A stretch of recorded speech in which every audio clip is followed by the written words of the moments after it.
नमस्कार, देश के पसंदीदा डिबेट शो राष्ट्रवाद में आपका स्वागत। मैं हूं सुशांत सिन्हा। राष्ट्रवाद यानी देश से बढ़कर कुछ नहीं। क्या तुष्टीकरण करके ही देश में एकता कायम की जा सकती है? क्या एक धर्म विशेष को ही स्पेशल अधिकार मिलने चाहिए? यह सवाल इसलिए क्योंकि AIMIM के अध्यक्ष असदुद्दीन ओवैसी ने पीएम नरेंद्र मोदी को एक चिट्ठी लिखी है। 2 पन्नों की इस चिट्ठी में उन्होंने वर्शिप एक्ट पर अपने मन की बात कही। उसमें उन्होंने लिखा है कि सुप्रीम कोर्ट में वर्शिप एक्ट पर सुनवाई हो रही है और केंद्र से उसका यानी केंद्र सरकार का पक्ष मांगा गया है। उन्होंने पीएम मोदी से वर्शिप एक्ट को बनाए रखने की मांग की, चिट्ठी लिखकर बकायदा। जो ओवैसी कहते थे कि एक और मस्जिद शहीद नहीं होने देंगे, अब वो हाथ जोड़े चिट्ठी लिख रहे हैं प्रधानमंत्री नरेंद्र मोदी को कि सुनिए जरा इसको देखिए। ये चिट्ठी जो है वो कह रही है कि 91 के वर्शिप एक्ट को बचा लीजिए। असदुद्दीन ओवैसी इसी चिट्ठी में आगे लिख रहे हैं कि प्लेसेस ऑफ वर्शिप एक्ट को संसद ने बनाया था। इस कानून में कहा गया था कि जो पूजा स्थल जैसा है वो वैसा ही रहे, उसमें कोई बदलाव न किया जाए ताकि स्वतंत्र भारत धार्मिक विवाद में फंसने से बचे। उन्होंने कहा कि संसद ने 15 अगस्त 1947 से यह कानून बनाया ताकि जो धार्मिक स्थल जैसे हैं वो वैसे ही रहें और इससे धार्मिकता को लेकर लोगों के बीच विवाद न। कानून को न केवल राज्य का बल्कि इस देश के हर नागरिक का एक सकारात्मक दायित्व माना गया था। अब ओवैसी को यह चिट्ठी क्यों लिखनी पड़ी? दरअसल सुप्रीम कोर्ट में प्लेसेस ऑफ वर्शिप एक्ट की वैधानिकता को चुनौती दी गई और इस कानून के खिलाफ याचिकाओं पर पिछले हफ्ते सुप्रीम कोर्ट में सुनवाई हुई। सुप्रीम कोर्ट ने केंद्र सरकार को नोटिस देकर 2 हफ्ते में यानी 31 अक्टूबर तक जवाब मांगा। सुप्रीम कोर्ट 14 नवंबर को इस मामले की सुनवाई करेगा। कोर्ट में सॉलिसिटर जनरल तुषार मेहता ने बताया कि सरकार इस पर विचार कर रही है कि क्या जवाब देना है। सुप्रीम कोर्ट में प्लेसेस ऑफ वर्शिप एक्ट को चुनौती देने वाली याचिका पर सुनवाई शुरू हो चुकी है। पिछले हफ्ते सुप्रीम कोर्ट में इस पर बहस भी हुई, जिसमें राम मंदिर केस का जिक्र हुआ। जमीयत उलमाए हिंद की तरफ से पेश हुए वकील ने अयोध्या केस में 5 जजेस के फैसले का हवाला दिया और कहा कि 1991 के कानून का जिक्र वहां भी हुआ था और इसलिए इसकी अनदेखी नहीं की जाती। कोर्ट ने सॉलिसिटर जनरल तुषार मेहता से पूछा कि आपका इस पर क्या कहना है? क्या अयोध्या केस के फैसले में वर्शिप एक्ट कवर हुआ था या नहीं हुआ था? इस पर सॉलिसिटर जनरल तुषार मेहता ने कहा कि अयोध्या केस का जिक्र यहां उचित नहीं है क्योंकि जजमेंट में प्लेसेस ऑफ वर्शिप एक्ट पर टिप्पणी एक अलग संदर्भ में थी। एसजी ने कहा कि मुझे नहीं पता कि यह किस पक्ष की मदद करेगा, लेकिन आपने मुझसे मेरा व्यक्तिगत विचार पूछा है। इसे इस तरफ या उस तरफ से रंगा नहीं जा सकता। कोर्ट में बहस के दौरान जो अयोध्या केस का जिक्र हुआ और सॉलिसिटर जनरल ने जो टिप्पणी की वो बहुत अहम थी, क्योंकि सॉलिसिटर जनरल कोर्ट में केंद्र का पक्ष रख रहे थे। इसलिए माना जा रहा है कि उन्होंने जो टिप्पणी की उसमें एक तरह से केंद्र का स्टैंड भी हो सकता है। टिप्पणी के जरिए कुछ संकेत दे दिए गए कि एक्ट में बदलाव या एक्ट खत्म करने के शुरुआती संकेत हैं। क्या ये सरकार नहीं मानती कि वर्शिप एक्ट को छुआ नहीं जा सकता? वर्शिप एक्ट से बदलाव या एक्ट खत्म करने का विरोध भी नहीं करेगी सरकार, ये भी लोग मान रहे हैं। वर्शिप एक्ट पर किसी और केस की टिप्पणी का असर नहीं हुआ और हर केस में वर्शिप एक्ट लागू हो, यह सरकार नहीं मानती। तो देश में एकता कायम रहे इसलिए असदुद्दीन ओवैसी का ध्यान वर्शिप एक्ट पर तो है। हालांकि लोग यह भी पूछ रहे हैं कि अगर यह एक्ट इतना मजबूत है, संविधान के हिसाब से है, तो पीएम से चिट्ठी लिखकर गुहार लगाने की क्या जरूरत है? फिर तो यह सुप्रीम कोर्ट में खुद ही टिक जाएगा। लेकिन ओवैसी साहब को चिट्ठी लिखनी पड़ रही और उधर तेलंगाना में उनके समर्थन वाली सरकार में हिंदुओं के साथ जो भेदभाव हो रहा है वो उन्हें नहीं दिख रहा। तेलंगाना में धर्म के आधार पर भेदभाव और मुस्लिम तुष्टीकरण का बड़ा मामला सामने आया है। 16 अक्टूबर को तेलंगाना राज्य लोक सेवा ग्रुप 1 की परीक्षा थी। आदिलाबाद के विद्यार्थी जूनियर एंड डिग्री कॉलेज में परीक्षा सेंटर बनाया गया। यहां परीक्षा सेंटर में एंट्री से पहले हिंदू महिलाओं से मंगलसूत्र, चूड़ी, पायल सब उतारवा लिया गया, लेकिन बुर्का पहनी मुस्लिम महिलाओं की जांच तक नहीं हुई, कहा जा रहा है। देश से अलगाववादी सोच रखने वाली यह खबर बिहार से भी आई। यह तस्वीर आपको दिखा रहा हूं जहां पर किस तरह से जांच हुई है वो आपको दिख रहा था। अब बिहार की खबर। बिहार के किशनगंज में 7वीं क्लास की परीक्षा में एक हैरान करने वाला सवाल पूछा गया। अंग्रेजी की परीक्षा में अलग अलग देश में रहने वाले लोगों को क्या कहते हैं, यह सवाल पूछा गया था और इसमें सवाल में इन देशों के लोगों को क्या कहते हैं में पहली लाइन थी कि नेपाल के लोगों को क्या कहते हैं, फिर इंग्लैंड के लोगों को क्या कहते हैं, इसके बाद लाइन में लिखा था कि कश्मीर के लोगों को क्या कहते हैं। भाई कश्मीर तो भारत का एक राज्य है, उसे देश क्यों दिखाया गया? हालांकि इस पर सफाई आई और इसे एक मानवीय भूल बता दिया गया, लेकिन यह मानवीय भूल गुजरात, महाराष्ट्र, बिहार, यूपी, बिहार तो है ही, यूपी या किसी और अन्य राज्य के साथ क्यों नहीं हुई? कश्मीर का नाम ही क्यों लिखा गया? लोग ये पूछ रहे हैं। इन खबरों के बाद अब वर्शिप एक्ट पर फिर से लौटता हूं, जिसमें आज का सवाल है कि वर्शिप एक्ट पर ओवैसी ने पीएम मोदी को चिट्ठी लिखी, देश तोड़ने की धमकी दी है क्या कि भाई इससे सौहार्द बना रहता है, इसको बचाइए। एक तरफ परीक्षा केंद्र में हिंदू महिलाओं के मंगलसूत्र उतरवाए जा रहे हैं, दूसरी तरफ ओवैसी हिंदू मुस्लिम एकता के लिए चिट्ठी लिख रहे हैं। क्या पीएम नरेंद्र मोदी को ओवैसी की चिट्ठी हिपोक्रेसी नहीं है? चर्चा करने के लिए हमारे साथ शहजाद पूनावाला जुड़ रहे हैं, भारतीय जनता पार्टी के प्रवक्ता हैं, निगत अब्बास सोशल एक्टिविस्ट हैं, मौलाना मुफ्ती वजाहत कासमी मुस्लिम स्कॉलर हमारे साथ जुड़ रहे हैं, असगर खान एडवोकेट हैं हमारे साथ, तहसीन पूनावाला हैं पॉलिटिकल एनालिस्ट और आसिफ सोहेल पॉलिटिकल एनालिस्ट जुड़ रहे हैं। आप सभी का बहुत स्वागत है। शहजाद पूनावाला साहब, ये अभी जो मामला वैसे भी चल रहा है हिजाब का, वो तो कोर्ट के अंदर है, लेकिन उसको लेके ओवैसी साहब बड़े एक्टिव रहते हैं, जबकि वो मामला हिजाब को कहीं पहनने से रोकने का नहीं है, वो स्कूल के ड्रेस कोड का मामला है जी। लेकिन एक ही जगह तस्वीर दिखती है तेलंगाना के अंदर, जहां मंगलसूत्र भी उतरवा लो, जहां चूड़ी भी उतरवा लो, पायल भी उतरवा लो, आरोप लग रहा है, और दूसरी तरफ बुर्के और हिजाब में महिलाएं अंदर जा रही हैं। क्या इसके लिए ओवैसी साहब को वही लड़ाई नहीं लड़नी चाहिए, हिंदू महिलाओं के लिए लड़ाई नहीं लड़नी चाहिए कि ये क्या है और ये भेदभाव है, या इसके पीछे भी कोई सोच दिखती है आपको? देखिए, मैं आपको बताता हूं, बिहार से लेकर तेलंगाना तक सुशांत भाई, पता है क्या चल रहा है? तुष्टीकरण का कंपटीशन, कौन बनेगा तुष्टीकरण का सबसे बड़ा भाईजान, क्योंकि चलानी है वोट बैंक की दुकान। और इसीलिए कहीं पर पर्चे पर लिखा जा रहा है कि कश्मीर एक अलग राष्ट्र है, और कहीं पर देखिए कितनी विडंबना की बात है, मतलब कि महिलाओं को, हिंदू महिलाओं को कहा जा रहा है मंगलसूत्र उतार दीजिए, बैंगल उतार दीजिए, क्योंकि उससे चीटिंग हो सकती है, परंतु बुर्का, उसमें चीटिंग नहीं हो सकती। मतलब अब सेक्युलर चीटिंग और कॉम्युनल चीटिंग होती है, मंगलसूत्र उतारने पर चीटिंग नहीं होती है, और अगर आप बुर्का पहन चीटिंग होती है, और अगर बुर्का पहनकर चले जाओ तो चीटिंग नहीं होती। अब आपको मैं बताऊं कि सुप्रीम कोर्ट ने एआईपीएमटी केस में 2015 में कहा था कि एक दिन अगर आप हिजाब पहनकर एग्जाम में नहीं बैठेंगे, ये तो बुर्के की बात हो रही है, हिजाब पहनकर नहीं बैठेंगे तो आपका धर्म जो है आफत में नहीं आएगा, सुप्रीम कोर्ट ने 2015 में कहा था। इसका मतलब क्या है कि एग्जामिनेशन के दिन पर आप लेवल प्लेइंग फील्ड रखेंगे, चाहे हिंदू हो चाहे मुसलमान हो। परंतु दिक्कत की बात यह है, जो टीआरएस की सरकार है, जो एमआईएम के द्वारा संचालित है, यह टीआरएस तेलंगाना राष्ट्रीय समिति नहीं है, यह है तुष्टीकरण और रजाकारों की समिति। और ये तुष्टीकरण और रजाकारों की जो समिति है ना, इनके कई सारे आप देखेंगे उदाहरण है। आपको शायद पता होगा, ये वही सरकार है जिसने 4% कोटे की बात की धार्मिक आधार पर एक समुदाय के लिए, इसने 12% कोटे की बात की धार्मिक आधार पर जो असंवैधानिक है। ये वो सरकार है जिसने की कहा कि देखिए तेलंगाना में कि उर्दू टीचर्स के लिए 900 टीचर्स का कोटा होना चाहिए। अब तेलुगु टीचर्स का कोटा रखा है कि यहां पर आसिफ सोहेल साहब बैठे उनकी पैरवी करने के लिए? बताइए। अरे यहां तक कि जब जुबली हिल्स में एक बलात्कार का मामला आया था, आपको याद होगा वो मामला कितना चर्चित था, तो क्योंकि उसमें एक एमआईएम के लीडर का बेटा शामिल था तो उसके ऊपर कार्रवाई भी स्लो की गई। यह तुष्टीकरण की पराकाष्ठा है, और यही तुष्टीकरण की नीति के चलते liberation day, Telangana liberation day 17 सितंबर के दिन को भी अपोज करने का काम टीआरएस ने किया। एक ही बात सोचिए कि अगर ये टीआरएस बीआरएस बन जाएगी तो चिकन और दारू के साथ इस प्रकार की नीति को भी पूरे देश में लागू करने का उनका प्लान होगा। ठीक है, आसिफ सोहेल, शहजाद पूनावाला कह रहे हैं ये तुष्टीकरण की पॉलिटिक्स चल रही है जो टीआरएस में, उसका रूप है कि हिजाब तो छोड़िए, बुर्के पहनी महिलाएं अंदर जा रही हैं बिना जांच के, दिख रहा है, आरोप लग रहा है, और जो हिंदू महिलाएं हैं उनका मंगलसूत्र उतरवाया जा रहा है कहीं चीटिंग ना कर लें।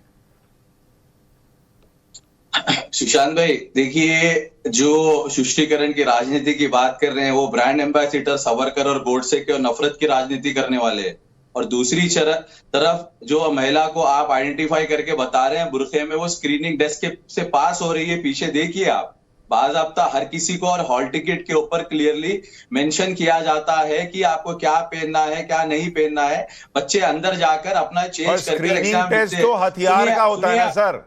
अरे सुनिए, आप पहले मेरी बात, आप एक तरफा मत बताइए। आप एक तरफा क्या, वो मंगलसूत्र में बम छुपा के ले जा रही थी क्या? सुनिए आप, ये तेलंगाना है, यहाँ पे नफरत की राजनीति, नफरत करने वालों की जगह नहीं है। ये मैंने आपको बोला, ये मोहब्बत की जमीन है। ये सरजमीन अरे तो जो वही मोहब्बत की है, हिंदुओं से भी दिखाइए ना सर। नहीं बराबर है। अरे आप कह रहे देखिए, स्क्रीनिंग आपको- हो रही है तो हिंदू महिलाओं के मंगलसूत्र में बम निकल रहा था क्या? आपके देखिए, ये आप एग्जाम अथॉरिटी से पूछिए, गवर्नमेंट का एक रूल है उसके अंदर, ये सारे चीज वहां पे आने से पहले रखकर आना बोलकर हॉल टिकट में मेंशन किया गया। और ये बुर्का हिंदुओं पहन के लिए, जा सकते हैं। मुसलमानों के लिए बुर्का सुनिए पहन के जा सकते हैं देखिए, हॉल में एग्जाम देने। बुर्के से आर्टिकल्स का कोई कनेक्शन नहीं है। बुर्के में क्या मतलब है आपका? बुर्का नहीं पहनना चाहिए क्या? नहीं बुर्का पहन के एग्जाम देने जा रहे हैं आप, और मंगलसूत्र पहन के जाने में दिक्कत है। नहीं, आप बुर्के पहनने वाले आतंकवादी है, देशद्रोही होती है क्या? बताइए। और मंगलसूत्र पहनने वाले आतंकवादी होते हैं, चूड़ी पहनने वाली आतंकवादी होती हैं, पायल पहनने वाली आतंकवादी होती हैं क्या? आपने एग्जामिनेशन डिपार्टमेंट से सवाल किया है? नहीं तो आप क्यों डिफेंड कर रहे हैं? एग्जामिनेशन सेंटर सबके लिए बराबर है कि नहीं है? मैं सुन लिया आपको बुर्का को आप डिफेंड कर रहे हैं, और हिंदू महिलाओं के जो मंगलसूत्र है उसमें आपको दिक्कत है कि वो रखवा लेना चाहिए, वहां नियम है और बुर्के के लिए नियम नहीं है। ठीक है मैंने आपका पॉइंट लिया, बाकियों से सुनिए। मेरी बात सुनिए, मैं बराबर मेरे हिंदू बहनों के लिए भी मैंने इससे पहले रिप्रेजेंटेशन दिया है। मैं तो कह रहा हूं इस पर सवाल उठाइए। वो लोग बुर्के को डिफेंड कर रहे हैं, मैं बुर्के पे तो सवाल नहीं उठा रहा। बराबर करूंगा, मैं जब तक जिंदा हूं बुर्के के लिए अपना डिफेंड बराबर रखूंगा। तो वहां जाके लड़ूंगा भी बराबर में। 1 मिनट में आ रहा हूं। निगत अब्बास आपके पास भी शहजाद छोटे में कुछ बोलना चाह रहे हैं। अभी बस टाइम्स नाउ की ही कवरेज देख रहा था, वहां पे उदय कुमार रेड्डी एसपी आदिलाबाद के, उन्होंने भी माना कि ये जो हो रहा है गलत हो रहा है। मैं आज से इतना पूछना चाहता हूं कि लॉजिकली एक बात बता दे, कॉपिंग करना है, चीटिंग करना है तो धागा बांधा हुआ व्यक्ति धागे से कॉपिंग कर सकता है, मंगलसूत्र से कॉपिंग होगी, या एक बड़ा कपड़ा हो उसके अंदर चिट लेकर जाई जा सकती है? भाई ये लॉजिकल बात है। मैं सिर्फ इतना पूछ रहा हूं आपसे कि ये कैसी वन आइड सेकुलरिज्म है कि आप हिंदू शादीशुदा महिला को तो कहेंगे कि तुम अपना मंगलसूत्र उतार दो जो कि उसका धार्मिक अधिकार है, उसका जो धागा जो कि उसका धार्मिक अधिकार है, परंतु बुर्का पहनने वाली जो है उसको कहेंगे कि नहीं आप तो चले जाइए, आपको कोई उतारने की जरूरत नहीं। अगर होना चाहिए तो दोनों के लिए समान हो या दोनों को अलाउ। ठीक है निगत अब्बास, क्या इसमें समानता का मसला है? क्या इसमें किसी एक को प्रेफरेंस देने, उसको ऊपर रखने का मामला है? आपके हिसाब से क्या है ये? मेरे हिसाब से तो ये है कि तेलंगाना में जो ये हुआ है ना, इसके बाद देखकर कहीं ना कहीं ये लग रहा है कि अब पाकिस्तान में भी भले ही दिखावे के लिए, लेकिन पाकिस्तान में भी हिंदू औरतों की स्थिति तेलंगाना में जो हुआ उससे बहुत ज्यादा बेहतर होगी। वहां पे भी दिखाने के लिए हिंदू महिलाओं की इज्जत होती होगी, क्योंकि अब मैं जानना चाहती हूं कि ये लोग जो कहा करते थे कि हिंदुस्तान में मुसलमान सुरक्षित नहीं है, वो कहां है जहां एक तरीके से हिंदू महिलाओं की इज्जत उतारी गई। आज गहने उतारे गए हैं, कल ये कपड़े उतारने पर पहुंच जाएंगे, क्योंकि इन्हें लगेगा कि हिंदू औरतों ने कहीं पर्ची छुपा रखी है, कहीं फर्रा छुपा रखा है, लेकिन बुरखे वालियों ने कहीं पर कुछ नहीं छुपाया। मुझे बताइए क्या फर्क रह गया उन मुगलों में और इन लोगों ने जो आकर हिंदू महिलाओं का जबरन रेप किया करते थे। आज ये वही कर रहे हैं, उसी की शुरुआत हो रही है। कहीं ना कहीं ये बहुत बड़ा संदेश दे रहे हैं कि जिस प्रकार मुगलों ने तुम्हें आकर लूटा था, तुम्हारी इज्जत को खत्म कर दिया था, हम भी वहीं करने वाले हैं, क्योंकि तुमने बुर्खा जो संवैधानिक है एग्जाम हॉल में पहनने पर उसके खिलाफ आवाज उठाई है। नहीं जाऊंगा, लेकिन मैं ये जरूर कहूंगा कि भेदभाव को लेकर नागपुर का इतिहास मत सुनाइए, बुर्खा छोड़िए, नागपुर का लिखा इतिहास मत सुनाइए, बुर्खा छोड़िए, इन लोगों ने तो मुसलमान औरतों की बुर्खा छोड़िए, नाक की कीमत उतरवाई थी क्या? वो क्योंकि कई मुसलमान औरतों के लिए सुहाग की निशानी होती है, उसे नहीं उतरवाया। लेकिन मंगलसूत्र में फर्रा है, पायल में फर्रा है, बिछुओं में फर्रा है, लेकिन इतना बड़ा हिजाब और बुर्खा पहना है, उसमें कोई ऐसी पर्ची नहीं है जिससे वहां से लोग औरतें चिट्ठी निकालकर चीटिंग कर सकती हैं। ठीक है ठीक है असगर खान साहब शहजाद पूनावाला कह रहे हैं कि ये तुष्टिकरण तेलंगाना में मिनी ठीक है, थोड़ी देर के लिए कोई कह देगा बीजेपी के प्रवक्ता इसलिए बोल रहे हैं। निगत अब्बास एक महिला है, सामाजिक कार्यकर्ता हैं, उनको भी लग रहा है कि यहां तुष्टिकरण हो रहा है, भेदभाव हो रहा है। आप वकील हैं, आपके हिसाब से ये तस्वीरें जो दिख रही हैं कि हिंदू महिला पायल खोल के दे रही है, चूड़ी खोल के दे रही है, मंगलसूत्र उतर रहा है और एक महिला जो है वो बुर्के में जा रही है, इसमें कोई भेदभाव आपको दिखता है, नहीं दिखता है? देखिए मेरा मानना ये सुशांत भाई कि हर आदमी की अपनी अपनी, हर जगह की, हर इंसान की अपनी एक्सपर्टीज़ है। मैं अपनी कार उतनी अच्छी नहीं संभाल सकता जितने मेरा कार मैकेनिक संभाल पाएगा, लेकिन शायद कार मैकेनिक उतनी अच्छी वकालत नहीं कर पाएगा जितनी शायद मैं कर लूँगा। सबका अपना ये कम से कम हम लोगों को एजुकेशनल इंस्टीट्यूशन को तो छोड़ देना चाहिए। ये अथॉरिटीज़ हैं वहाँ की, वो बेहतर जानती हैं क्या करना है, कैसे करना है। और मैं आपको बिल्कुल ईमानदारी से एक बार बताऊं, ये सब कुछ जो आज हो रहा है ये पहले भी होता रहा है, कोई ये नई चीज़ नहीं है। मतलब सोशल मीडिया इतना ज़्यादा एक्टिव हो गया कि हर चीज़, किसी ने सांस ली तो सब तक पहुंच गई, किसी ने छोटी सी बात कही तब पहुंच गई, बड़ी सी बात कही तब पहुंच गई।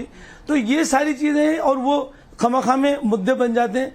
एजुकेशन में कहीं कोई कमी नहीं आ रही है। कोई बुर्खा पहन के जा रहा है, वो लड़कियां टॉप कर रही हैं।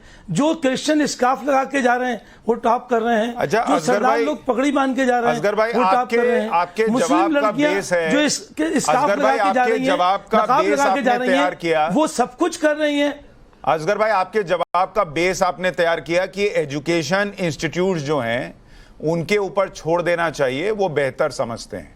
तो ये जो पूरे देश में लड़ाई छेड़ दी गई कि स्कूल ड्रेस कोड की जगह हिजाब हम पहन के जाएंगे, वहां ये क्यों नहीं चला कि स्कूल एजुकेशन पर छोड़ देना चाहिए, स्कूल एजुकेशन मॉडल पर छोड़ देना चाहिए, स्कूल के अधिकारियों पर छोड़ देना चाहिए? वो बेहतर समझते हैं कि वहां पर हिजाब पहनने का आने देना चाहिए या नहीं? नहीं, इसके लिए भी हमें और आपको बिल्कुल मिलके लड़ाई लड़नी चाहिए। अगर लड़ाई लड़नी भी है बिल्कुल मिलके, और बात सही है उनकी मानना चाहिए। लेकिन अगर कोई आदमी खुल के कोई चीज नजर आ रही है, जैसे आप अक्सर स्क्रीन पे वो मुस्कान का एक शॉट दिखाते हैं जिसमें बहुत सारे लड़के आते हैं, वो ड्रेस पहने हुए स्कूल की, सब लड़के ड्रेस पहने हुए, लेकिन उनके गले में एक भगवा गमछा पड़ा हुआ है, वो ड्रेस में शामिल है क्या? उस लड़की ने स्कार्फ लगा लिया है तो मेरे ये गलत भाई किया। लोग की यहाँ पर क्वेश्चन को पास करने की चालाकी सब चीजों आप दो सवाल बातें ये कह रहे हैं। भाई, आज ये बात इस्लामी चीजें हैं, हिजाब के बल्कि मामले हमें में ये स्कूल करना की नहीं चाहिए चलेगी कि हम वहां इन सब सुप्रीम चीजों का कोर्ट तक अपोज करना दौड़ेंगे। चाहिए। और यहाँ आप कह रहे हैं कि स्कूल को समझ लीजिए कि भाई जिसको अंदर कैसे पहन के जाना है, तो ये दोनों मैच नहीं होता अंदर। यहाँ इम्बैलेंस है। मुस्लिम महिलाओं को डिफेंड करने के लिए आप जो है वो देश के संविधान वगैरह वगैरह को ले आते हैं और यहाँ स्कूल का कानून चलने की बात करते हैं। नहीं असगर भाई, आप सेम प्लेटफॉर्म पे नहीं रख रहे हैं। एक रिएक्शन, मैं शहजाद आ रहा हूँ आपके पास, एक रिएक्शन नहीं, एक मिनट एक रिएक्शन बजाज कासमी का, एक मिनट निगत अब्बास, एक रिएक्शन कासमी साहब का, उनका रिएक्शन नहीं है। कासमी साहब, क्या ये बहुत सामान्य सी बात दिख रही है कि स्कूल को तय कर लेने देना चाहिए, और स्कूल को तय करने देना है तो फिर वहां हिजाब मामले में स्कूल की क्यों नहीं चली, उसका मामला सुप्रीम कोर्ट क्यों गया? फिर कह तो रहे भाई सुशांत भाई कि अगर वो खुद तय नहीं कर पाए तो कोर्ट चले गए। हिजाब का मसला नहीं, कासमी साहब से सवाल है। निगत अब्बास, एक मिनट, कासमी साहब से सवाल है। असगर साहब, मेरा नाम वजाहत है, मेरा नाम वजाहत कासमी है, मुझे बोलने दीजिए। मैं आपके बीच में नहीं बोल रहा हूँ भाई, आप बोलिए। सुशांत जी, जिस दिन से हिजाब का मसला चल रहा है, बहुत पहले से मैं, आप कौन है? अच्छा बोलिए कासमी साहब, आप बोलिए। हाँ, जिस दिन से हिजाब का मसला चल रहा है उस दिन से मैं लगातार ये बात कह रहा हूं कि हमारे जो एजुकेशन संस्थान है, हमारे जो इदारे हैं, उनको तय करने दीजिए कि उनका ड्रेस कोड क्या होगा। लेकिन ये बात, अब देखिए, आज इनको समानता की बात करनी चाहिए, इनको इस बात पर ऑब्जेक्शन करना चाहिए। भाई, एक छोटे से धागे को लेकर के आप लोगों को चोर बनाना चाहते हैं, उसको गलत नहीं ठहराएंगे। अब ये कहेंगे कि स्कूल को, ये वहां के लोकल प्रशासन को तय करने दीजिए, और जब कर्नाटका की बात आएगी तो ये तय करेंगे, तेलंगाना की बात आएगी तो वहां के प्रशासन को तय करने दी। ये डबल स्टैंडर्ड है। इससे नफरत की एक बड़ी दीवार इन्होंने खड़ी कर दी है, और ये एक तरफा हो रहा है, जबकि मुसलमान भी इन चीजों को एक्सेप्ट नहीं कर रहा है। नफरत की दीवारें खड़ा मत करो। जो ओवैसी साहब इस तरह की बातें कर रहे हैं, जो ओवैसी साहब कर रहे हैं, मुसलमान उनको कितना बड़ा लीडर मानता है वो आप देख लीजिए। यूपी में उनके साथ क्या हुआ और दूसरे चुनावों में क्या हुआ। तो ये सब चलेगा नहीं। इनको कर्नाटक से लेकर तेलंगाना तक अपने देश के लोगों के लिए एक ही एजेंडा रखना चाहिए, वो भी कानून का एजेंडा, देश का एजेंडा। और मुस्लिम भी इस बात को पसंद नहीं कर रहा है जो कि ओवैसी साहब कर रहे हैं। और जिस चिट्ठी का आप जिक्र कर रहे हैं, आप और क्या जिसकी मुसलमानों दुआएं को कौन पूरे पसंद नहीं कर रहा पूरे भाई? हिंदुस्तान के नहीं, मुसलमानों को कासमी रिप्रेजेंट कर रहे हैं क्या? कासमी मौलाना साहब, साहब, एक मिनट आसिफ बोलिए, भाई, आप मैं मुझे आपको मौका दूंगा। एक मिनट कासमी साहब, मुझे बताइए, ओवैसी साहब जो कर रहे हैं वो मुसलमान पसंद नहीं कर रहा, तो उनकी बहुत तकरीरें तकलीफ, सुनने बहुत- कौन जा रहा है? उनकी तकरीरें सुनने हिंदुओं की भीड़ जा रही है। जी। सारे वहां मुसलमान होते हैं, एक एक लाइन पे ताली बजती है, शोर होता है, और आप कह रहे हैं मुसलमानों को ओवैसी पसंद नहीं आ रहे हैं।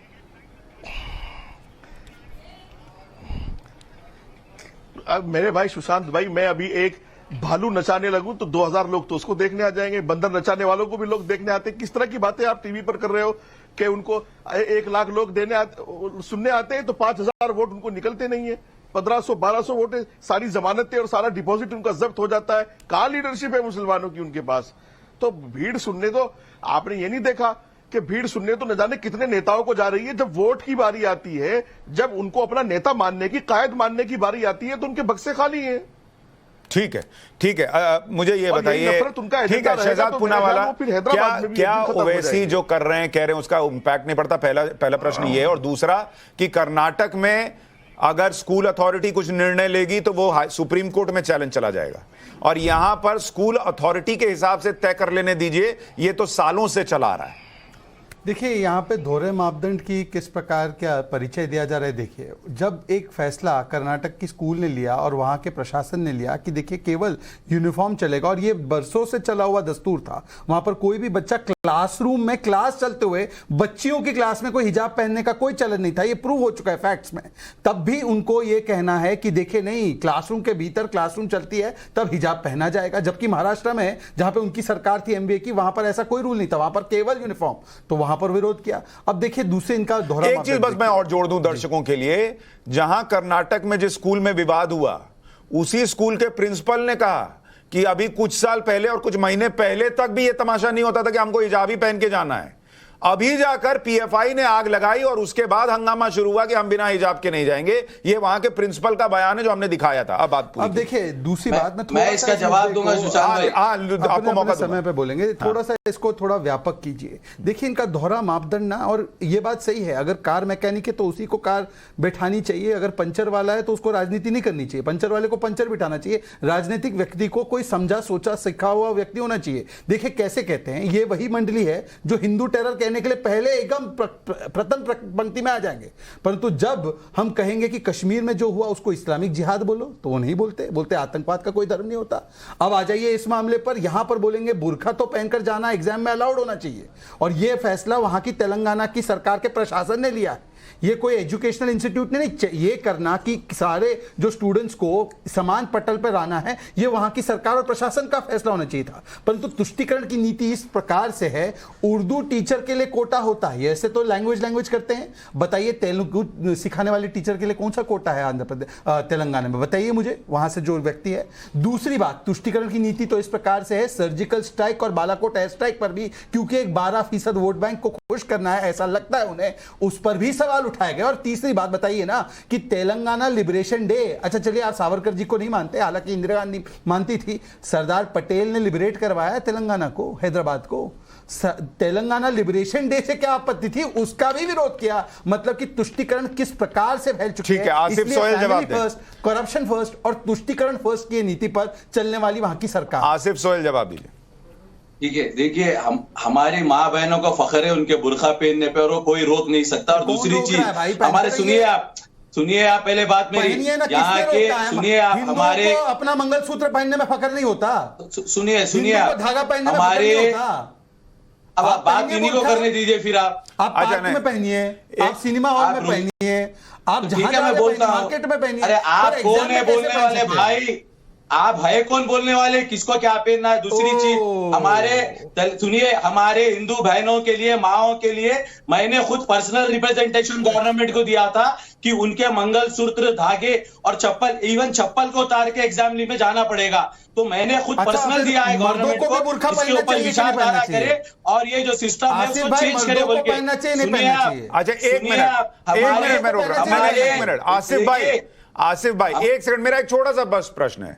आपने कहा कि सरकार का यह निर्णय था कि हिंदू महिलाओं को मंगलसूत्र, चप्पल और बाकी चीजें जो है वो उतार के जाना पड़ेगा। आपने हिंदू महिलाओं के साथ खड़ा होने का फैसला किया और आपने कहा कि ऐसा नहीं होना चाहिए। मैं ठीक सुन पा रहा हूं?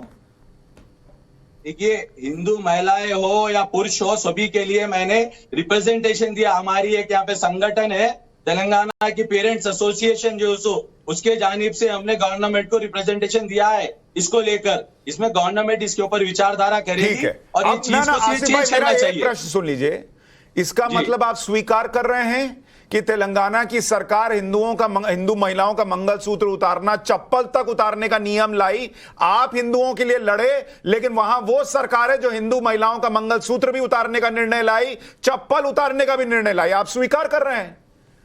देखिए, ये गवर्नमेंट का नहीं है, कई टाइम से ये प्रैक्टिस हो रही है। प्रेजेंट गवर्नमेंट का डिसीजन नहीं है, पिछले गवर्नमेंट का।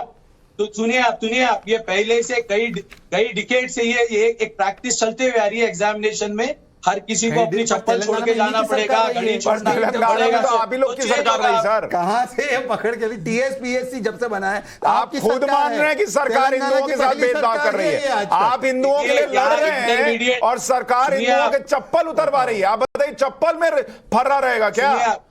यहाँ पे इंटरमीडिएट एग्जाम के उसमें भी आपको चप्पल उतार के जाना है, अपने सामान बाहर रख के जाना है। 10th के एग्जाम के अंदर भी ये चीज को चेंज करना चाहिए। बुर्का पहन के जा सकते हैं। एक सेकंड, चप्पल में फर्रा होगा, बुर्के में नहीं होगा। बुर्का से है ना। अरे भाई, आपको तकलीफ बुर्के से क्यों है? से नहीं ना है भाई, मुझे तकलीफ भेदभाव से कोई नहीं पहन रही है। हिंदू के चप्पल में फर्रा रह सकता है, हिंदू के मंगलसूत्र में फर्रा रह सकता है, और बुर्का जो है, अरे आसिफ भाई यूपी में निकला, बुर्का उतारा गया, अंदर लोग चीटिंग करने का सामान लेके जा रहे थे। अरे भाई, बुर्का पहनकर कई लोगों ने जाकर जो है सो गड़बड़ किए मंदिरों के पास। जो है सो वो कौन थे लोग? मुसलमान नहीं थे। अब मैं बोलना नहीं चाह रहा। अरे भाई, तो मैं तो भाई इसीलिए तो कह रहा हूं, बुर्के में डिफेक्ट नहीं है, लोगों में डिफेक्ट है। भी नहीं होते और मुसलमान भी नहीं होते। चिट कैसे दे रहे हैं? मैं तो कह रहा हूं बुर्के में डिफेक्ट नहीं है, अंदर कौन डिफेक्टिव है ये आपको कैसे पता? बुर्के में हर आदमी ईमानदार होगा कैसे पता? आप खुद बता रहे हैं कि बुर्के वाले पकड़े गए गलत काम करते हुए। शहजाद पूनावाला 5 सेकंड पे मैं आ रहा हूं। दूसरे मजहब के लोगों ने पहन कर किया है। देखिए, मैं बोल रहा हूं ना, आपको तकलीफ बुर्के से है। अरे ये जो ना मंडली है ना नागपुर की, उन सबको बुर्के से तकलीफ है। हमें कुछ फर्क नहीं पड़ता उससे। भाई बुर्के में जा रही थी महिलाएं, किसी ने कुछ बोला ही नहीं। कोई रोक नहीं सकेगा। तब चर्चा हो रही है और आप खुद बोल रहे हैं सरकार का फैसला। 5 सेकंड। इन्होंने कहा कि ये कई वर्षों से डेकेड से चलता हुआ फैसला है। जो स्टेट पब्लिक सर्विस कमीशन होती है वो स्टेट का मामला होता है। ये स्टेट तेलंगाना जब से बना है तब से टीआरएस की सरकार ही है। यहाँ पर किसी और को अफसर नहीं मिला है आज तक वहां पे गवर्न करने का। तो ये रूल भी तेलंगाना की सरकार ने, मतलब कि family first, corruption first, Nizami मानसिकता फर्स्ट, तुष्टिकरण फर्स्ट और हिंदू सेकंड क्लास बना हुआ है तेलंगाना में। कई डेकेड से ये आसिफ सोहेल ने माना है, परंतु उसमें कोई बदलाव नहीं किया जाएगा क्योंकि एमआईएम का ऐसा प्रभाव है कि इस प्रकार से हिंदुओं को जैसे रजाकार के समय पर ट्रीट किया जाता था, वही ट्रीटमेंट आज दिया जा रहा है उसकी सरकार के द्वारा। ठीक है, निगत अब्बास मैं आपके पास आ रहा हूं। पढ़ोगे नागपुर की स्प्रिट। अरे नागपुर रजाकारों की, भाई आप तो तेलंगाना और हैदराबाद में रजाकारों से कोई मतलब नहीं है। ये सर्टिफिकेट दे रहे हैं, सरजमीन जाकर जिसके लिए वो खड़े हो रहे हैं। मुझे ये बताइए निगत अब्बास, अब मामला तो स्कूल अथॉरिटी का रहा नहीं। आसिफ सोहेल जो कह रहे हैं उसके हिसाब से तो सरकार का ही निर्णय है कि चप्पल भी उतरवा दो इनकी। एब्सोल्युटली। तो मैं वही, तभी तो मैंने सुशांत जी शुरुआत में ही कह दिया है, मैं तो लोगों की बात ही नहीं कर रही। ये बड़ी बड़ी बातें कर रहे हैं कि इंस्टीट्यूशन पे होना चाहिए, ऑर्गेनाइजेशंस पे होना चाहिए। यहाँ तो सरकार में नहीं, पाकिस्तान बनाने की तैयारी कर रही है ना मेरे भाई।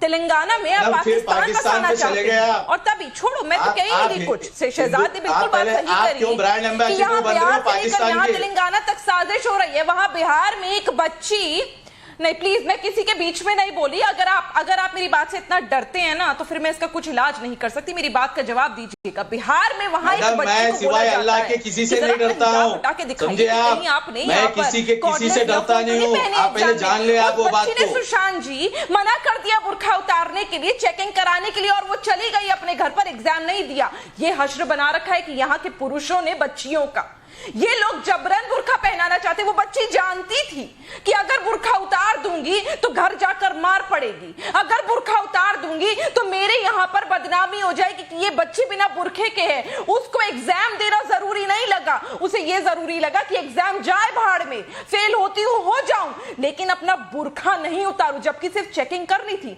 जिस तरह इन तेलंगाना में इन लोगों ने मंगलसूत्र उतराए उस तरह बुरखा नहीं उतारा जा रहा था, वहां पर सिर्फ चेकिंग करनी थी कि कहीं पर ईयरफोन तो नहीं पहने, पर इन्होंने यहां पर चप्पल लो, मंगलसूत्र लो, बिछुए लो, सब उतरवाने की साजिश कर दी। तभी तो मैंने कहा कल को कपड़े भी उतरवाएंगे ये। और सबसे अजीज और सबसे इंपॉर्टेंट बात अभी कर लेते, बुरखे की बात हो रही थी, मिसयूज की, मैं बोलना नहीं चाह रही थी, पर सुशांत जी जाकर आप सर्वे कराइएगा, बहुत बड़े चैनल में आप खुद हैं। जामा मस्जिद में सारे शॉपकीपर्स मैक्सिमम मुसलमान हैं, उनसे जाके पूछिए क्या बुरखे में पहनकर मिसयूज कर शॉपलिफ्टिंग नहीं होती है, सामान उठा लिया जाता है सुशांत जी उन दुकानदारों का और बुरखे में छुपा लिया जाता है किसी में हिम्मत तो बुरखा उतरवा कर चेकिंग कर लो, लेकिन नहीं कर पाते, तो मुसलमान ही मुसलमान से परेशान हो रहा है और मिसयूज हो रहा है बुरखे का, हमें उससे दिक्कत है। ठीक है, असगर भाई बोलिए, असगर खान जवाब दीजिए ना। इंस्टीट्यूशन ठीक है, असगर खान बोलना चाह रहे बहुत देर से, असगर खान जहां हो रहा है वहां उतरवाने में अगर आपको क्या दिक्कत है मुझे बताइए, जब आपको मंगलसूत्र पहले तो सुशांत भाई ये एक अरे मैडम बात सुन ली, एक सेकंड अब हमारी सुन लीजिए। ये बात आप सही कह रही हैं कि जहां तक उस बच्ची का सवाल है जिसने बिहार में एग्जाम नहीं दिया, उस बच्ची के साथ कोई उसके बाप नहीं थे, उसके भाई नहीं थे, कोई रिश्तेदार नहीं था, एग्जाम में गई और वो खुद आगे नहीं दिया, उसकी अपनी मर्जी थी और उसकी अपनी एक लिबर्टी थी, उसकी ये अपनी शर्म थी, अपनी हया थी। उसने कहा मैं अपने जिस्म की नुमाइश नहीं करूंगी, एग्जाम नहीं दूंगी, लौट के आगे एग्जाम नहीं दिया, वो उसकी अपनी हया उसके साथ थी। हम किसी से कंपेयर नहीं कर रहे हैं, ना हम किसी से कंपेयर कर रहे हैं, ना किसी को चैलेंज कर रहे हैं, ना किसी को अच्छा बुरा बता रहे हैं, लेकिन उस बच्ची को जरूर शाबाशी देंगे कि उसने अपनी शर्म और हया की लाज रखी। देखिए मैं आपके चांस जिन हिंदू महिला का वीडियो चला रहे हैं, मेरी बहन जिसने नियम के आधार पर चलते हुए अपना मंगलसूत्र उतार दिया, बच्ची की हया को जरूर शाबाशी देंगे, उसके अंदर शर्म नहीं थी, उसने अगर नियम को फॉलो कर लिया, उसने मुद्दा नहीं बनाया तो वो बेहया थी। शर्म जरूरी है। दूसरी चीज जो अभी आप सुशांत भाई, एक मिनट सुशांत भाई, सुशांत भाई जो ये बात कह रही है मिसयूज का, वो मिसयूज बुरखे का भी हो रहा है, वो मिसयूज टोपी का भी हो रहा है, एक जगह नहीं सैकड़ों जगह होता है। अगर आप रेड लाइट पे चले जाएं तो जितनी औरतें बुरखा ओढ़ के मांगती होती हैं उसमें 90% नॉन मुस्लिम होती हैं। टोपी लगा के जितने लोग पैसे मांगते होते हैं, गोल्ड टोपी, अपना इंप्रेशन मुस्लिम तो देते हुए, जो मुस्लिम इलाकों में 99% नॉन मुस्लिम होते हैं, तो मिसयूज तो हो रहा है। हम आपका मानना है मिसयूज हो रहा है, लेकिन दोनों चीजें अलग अलग है। शर्म हया अलग चीज है, इन चीजों का मिसयूज अलग है। कासमी साहब दो बड़ी इंपॉर्टेंट बात कह रहे हैं असगर भाई, एक मिनट ऑडियो को मिले। कासमी साहब मुझे ये बताइए, अगर मुस्लिम महिला नियम है बावजूद इसके वो बुर्का ना उतारे एग्जाम छोड़कर चली जाए तो ये उसकी हया है, ये उसकी शर्म है। और हिंदू महिला अगर उस प्रदेश का कानून है, सामने दिख रहा है कि बुरके में महिला जा रही है, उस पर विवाद ना करे, अपना मंगलसूत्र उतार दे, लेकिन जाकर एग्जाम दे, तो वो क्या बेहया है? क्या उसके अंदर शर्म नहीं है? और खुद ये लोग मान रहे हैं कि बुरके का गलत इस्तेमाल हो रहा है, फिर भी बुरका कोई पहन के एग्जाम सेंटर में जाए तो अलाउड है, लेकिन मंगलसूत्र से चीटिंग हो जाएगी, पायल से चीटिंग हो जाएगी। कासमी साहब, उसके अपने हाथ थी। कासमी साहब से प्रश्न है सर, मैंने आपको सुना सर। बिल्कुल कासमी साहब, जो उसने किया, जो किया उसने 100% सही किया और यही करना चाहिए था। ये तो खुद बेहया लोग होते हैं जो। एक मिनट बस, कासमी साहब से प्रश्न है, कासमी साहब जवाब दें, फिर शहजाद आपके पास आता है। कासमी साहब, कासमी साहब बोले।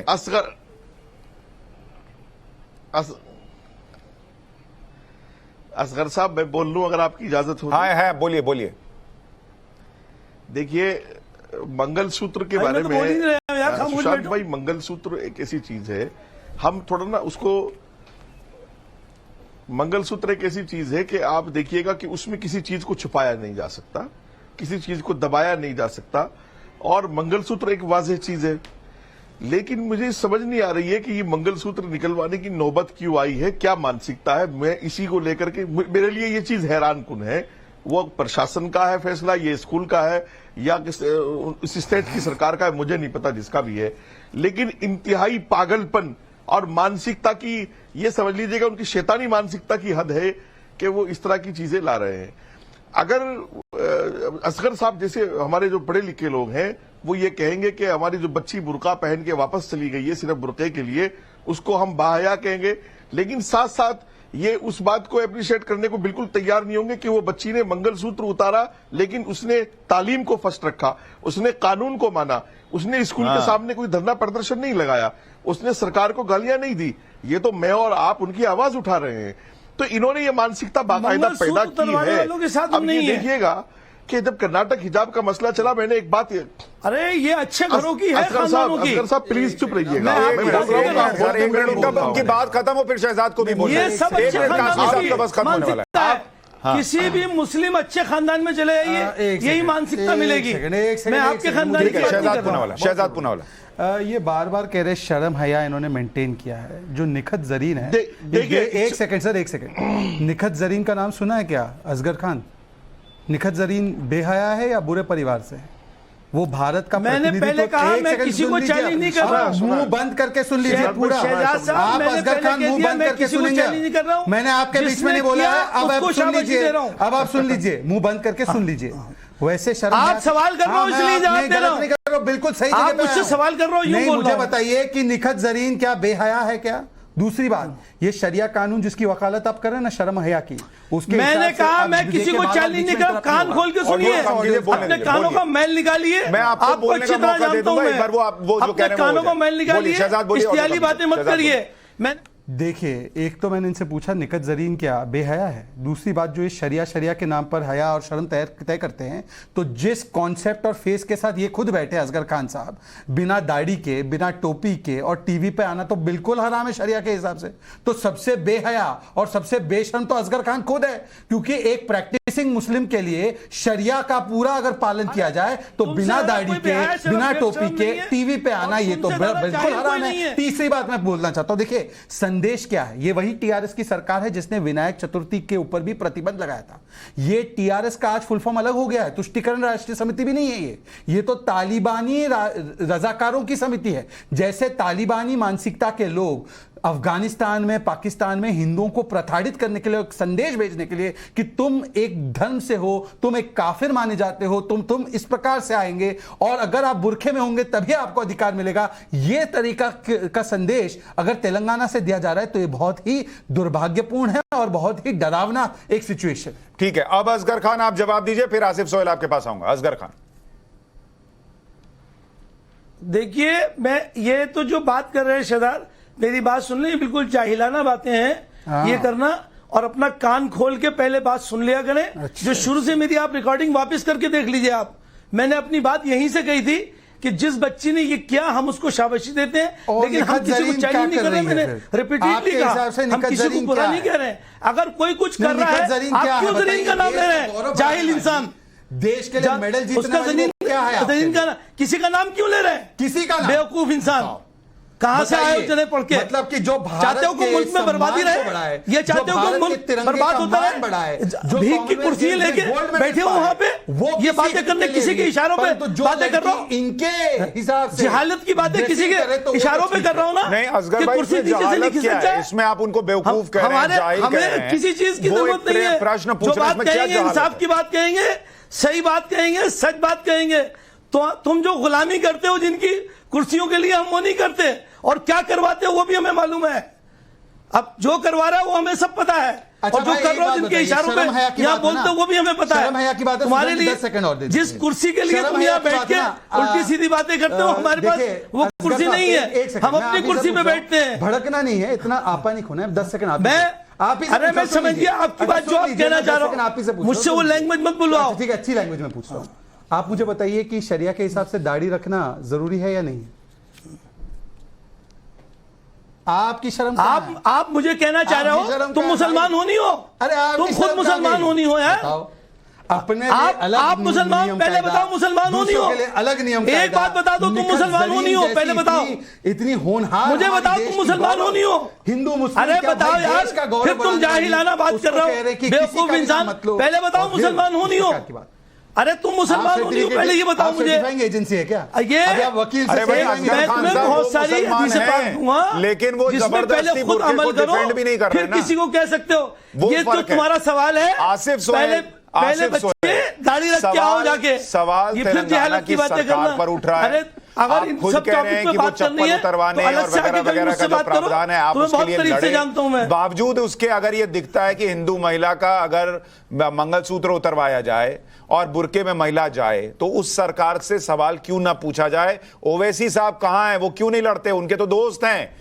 ओवैसी साहब का ये डबल स्टैंडर्ड क्यों है कि तेलंगाना में मस्जिदें टूटे तो वो नहीं कहते कुछ, यहां मस्जिद टूटी भी नहीं, केस हो तो कहते एक और मस्जिद शहीद नहीं होने देंगे, वहां हिंदू महिलाओं के साथ कुछ हो जाए तो नहीं लड़ेंगे, कर्नाटक में बीजेपी की सरकार है, स्कूल कोड का मामला है तो वहां मुस्लिम महिला के लिए खड़े हो जाएंगे। ये ओवैसी साहब क्यों करते हैं? चांद भाई, जब से तेलंगाना हैदराबाद के ऊपर रजाकारों के ऊपर बोल रहे हैं, तेलंगाना और हैदराबाद मर्दे मुजाहिद की जमीन है, कोई गद्दार की जमीन नहीं है जो अंग्रेजों के सामने घुटने टेके और उनकी विचारधारा रखकर यहाँ पर बैठ के नफरत। और रही बात, ये चीज को ऑलरेडी गवर्नमेंट तक पहुंचा दिया गया है, नुमाइंदगी दी गई है। ये जो भी हुआ है गलत हुआ, इसको चेंज कर आने वाले टाइम में जो ये चीज को रिपीट ना करे। और बार बार ये मत बोलिए आप, बुर्का पहनना हमारी पर्सनल चॉइस है, हमारे माँ बहनों की। हम किसी और की माँ बहनों को नहीं बोल रहे ना पहनने के लिए। जो पहन रही है उन्हें पहनने दीजिए, जिसको तकलीफ हो रही है तो हिंदुओं को भी पहनने दीजिए, इतनी सी बात हो रही है। अगर उनका उतरवा रहे हैं तो उधर भी उतरवाइए, इतनी सी बात हो रही है। और आसिफ भाई, जाते जाते हमारे दर्शकों का ज्ञानवर्धन करके जाइए। आसिफ भाई, सुनिए आप, रजाकार कौन थे? जो रजाकार थे वो पाकिस्तान चले गए। जो अच्छा, मर्दे मुजाहिद थे और वो हैदराबाद में है आज भी। जाते जाते समझे कमान आप? किसको सौंप गए? किसी को सौंपे नहीं, आपको क्लियर ही अभी बोल रहा हूँ। हाँ। वाहिदुद्दीन अवैसी की मंजलिस पार्टी है, सुल्तान सलाहुद्दीन की एमआईएम पार्टी है, हाँ। और असदुद्दीन अवैसी की है। रजाकार जो थे वो चले गए पाकिस्तान। 10 सेकंड। आप नागपुर की स्ट्रीट मत पर रहिए आप बार बार। आप 10 सेकंड लिए समय नहीं है, 10 आपको तो सेकंड। मालूम है हर चीज, हर चीज। रजाकारों में पूरा आसिफ- चैप्टर खोल के आसिफ बता सोहेल चुका ने- हूं, आसिफ बोलिए। सोहेल ने कहा रजाकार तो पाकिस्तान चले गए, तो फिर ओवैसी साहब को तेलंगाना लिबरेशन डे मनाने में क्या आपत्ति थी 17 सितंबर को, और केसीआर को क्या आपत्ति बोलो, थी? इसका जवाब दो आपको। मैं मेरे और बोलूं अभी आप आपको। हैदराबाद को सुनिए रजाकारों आप, की धरती बता रहे देखिए, हैं। हजारों जब चले गए तो हजारों हैदराबाद लोगों को रजाकारों की खतरे धरती आप कैसे किया गया है, रही? लिबरेशन ये ऑपरेशन पोलो में। दोनों सुनिए बाइक आप, पे पैर हजारों रखकर अजय लोगों देवगन को न बनिए, और वो नहीं हो मुसलमानों को पाता भी, है। हिंदुओं को भी मारा गया। आसिफ भाई, बस कोई इतना सा जो उसको प्रश्न है, जश्न का दिन सरकार नहीं है। को कम समझिए से आप। कम दोनों तरफ जो है वो बराबरी से देखना चाहिए। और अगर स्कूल का नियम है तो कर्नाटक में भी मानिए, तेलंगाना में भी मानिए, इतनी सी सीधी सी बात है। बहुत शुक्रिया आप सभी का राष्ट्रवाद में जुड़ने के लिए। एक छोटा सा ब्रेक।